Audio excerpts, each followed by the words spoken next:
Bismillahirrahmanirrahim. Assalamualaikum warahmatullahi wabarakatuh. Alhamdulillahirrabbilalamin. Wassalatu wassalamu asrofil anbiya wal mursalin Sayyidina Muhammadin wa ala alihi washabihi ajmain, amma ba'du. Puji syukur atas kehadiran Allah Subhanahu wa taala yang telah memberi kita nikmat yang sangat luar biasa ini sampai saat ini. Tak lupa juga sholawat serta salam kita junjungkan kepada Nabi kita, yaitu Nabi Muhammad SAW, yang telah memperjuangkan Islam dari zaman kegelapan hingga zaman terang benderang. Pertama-tama perkenalkan, saya Aisyah dari Hukum Ekonomi Syariah semester 1. Pada kesempatan kali ini saya akan menjelaskan tentang hukum wad'i. Apa sih yang teman-teman tahu tentang hukum wad'i itu? Ya, di sini saya akan menjelaskan tentang apa itu hukum wad'i. Hukum wad'i ialah hukum yang bertujuan menjadikan sesuatu adalah sebab untuk sesuatu atau syarat baginya atau penghalang terhadap sesuatu. Hukum wad'i merupakan hukum yang berhubungan dengan perbuatan mukallaf yang mengandung persyaratan sebab dan mani. Hukum ini dinamakan hukum wad'i karena dalam hukum tersebut terdapat dua hal yang berkaitan atau berhubungan, seperti hubungan sebab, akibat, syarat, dan lain-lainnya. Jadi bisa kita simpulkan hukum wad'i itu adalah hukum yang saling berhubungan dan berkaitan. Di dalam hukum wad'i terdapat macam-macam hukum wad'i. Yang pertama, sebab, mani, syara, azma dan ruksa, sah dan batal. Di sini saya akan menjelaskan macam-macam hukum wad'i itu. Yang pertama itu sebab. Apa itu sebab?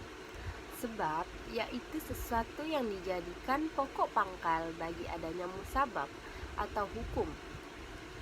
Artinya, dengan adanya sebab terwujudlah musabab atau hukum. Dan dengan tiadanya sebab ini tidaklah terwujud suatu musabab atau hukum. Oleh karena itu, sebab haruslah jelas, lagi tertentu, dan dialah yang dijadikan oleh syari sebagai ilas atas suatu hukum. Di sini sebab harus sangatlah jelas karena dia itu akan dijadikan syari oleh ilas atas dalam suatu hukum nanti. Sebab itu terbagi menjadi dua, yaitu sebab yang merupakan perbuatan mukallaf dan berada di luar kemampuannya. Yang kedua, sebab yang merupakan perbuatan mukallaf dan dalam batas kemampuannya. Yang selanjutnya kedua, mani. Mani secara etimologi berarti penghalang dari sesuatu.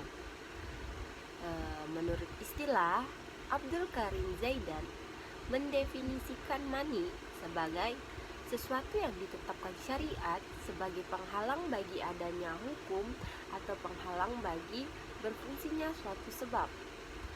Dengan demikian, mani berarti sesuatu yang karena adanya tidak ada hukum dan membatalkan sebuah hukum. Seperti akad pernikahan menjadi sebab waris mewarisi, dan waris menjadi terhalang karena pembunuhan, sehingga membunuh menjadi penghalang seseorang untuk saling mewarisi. Mani ini adalah diartikan penghalang. Yang kita tahu penghalang. Jadi dia adalah penghalang sebuah hukum.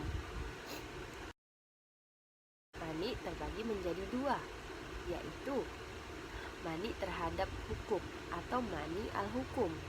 Yang kedua, mani terhadap sebab hukum atau mani al-sabab. Contoh dari mani al-hukum atau mani terhadap hukum seperti perbedaan agama dalam hal waris mewarisi adalah suatu mani atau penghalang. Di dalam hal waris mewarisi, perbedaan agama itu sangatlah penting karena itu sebagai penghalang. Yang kedua itu mani terhadap sebuah hukum atau mani al-sabab itu contohnya seperti seseorang yang telah berkewajiban membayar zakat Akan tetapi dia mempunyai hutang yang sampai mengurangi nisab zakat, maka dia menjadi tidak wajib membayar zakat. Ada seorang fulan yang mempunyai hutang yang sampai mengurangi nisab zakat di si fulan itu, maka si fulan itu tidak wajib membayar zakatnya karena dia harus membayar hutang itu tersebut. Yang selanjutnya ketiga, syarat. Apa itu syarat? Syarat yaitu syarat yang datang dari kemauan orang mukallaf itu sendiri. Misalnya, seseorang suami berkata pada istrinya, "Jika engkau memasuki rumah si fulan, maka jatuhlah talakmu 1."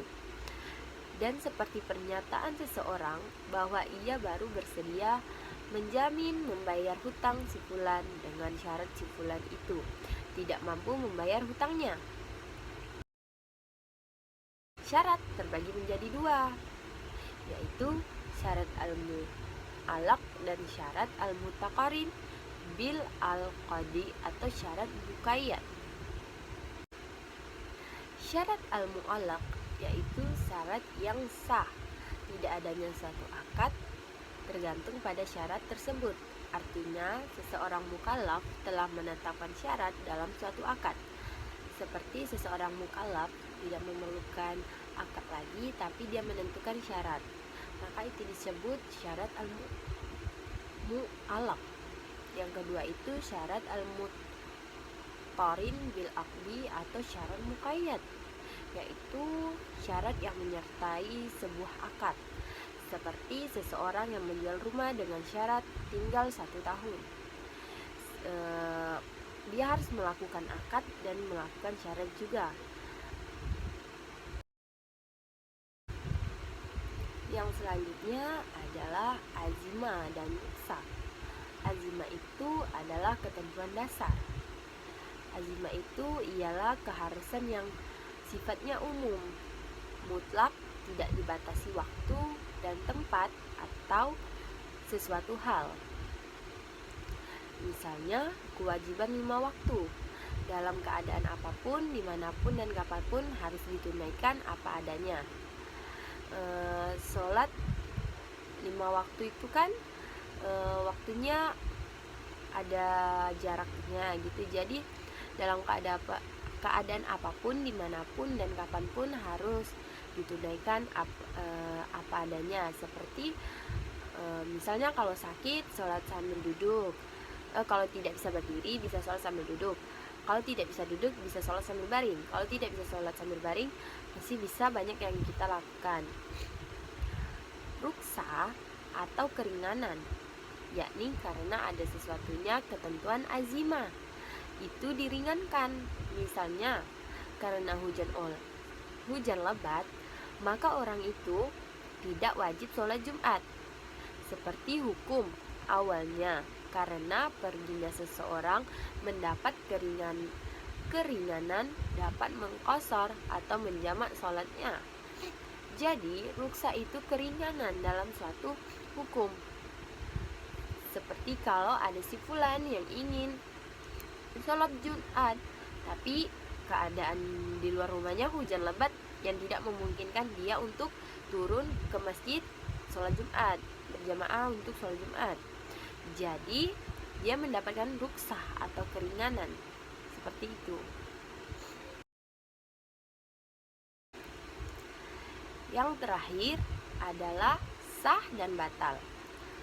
Sahih atau sah yaitu terpenuhinya sebab, syarat dan tidak ada mani, sehingga perbuatan tersebut telah memenuhi syarat rukunnya.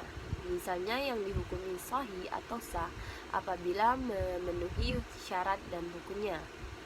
Batal, sesuatu perbuatan yang tidak memenuhi syarat dan rukunnya.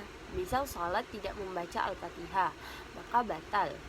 Sholat hilang kesucian hadasnya, maka batal. Seperti itu. Dan itulah teman-teman penjelasan hukum wa'di dari saya. Di sini kita sama-sama belajar dan mohon maaf atas kekurangan dan kesalahan yang telah saya perbuat. Saya tutup. Wabillahi taufiq wal hidayah. Wassalamualaikum warahmatullahi wabarakatuh. Terima kasih teman-teman.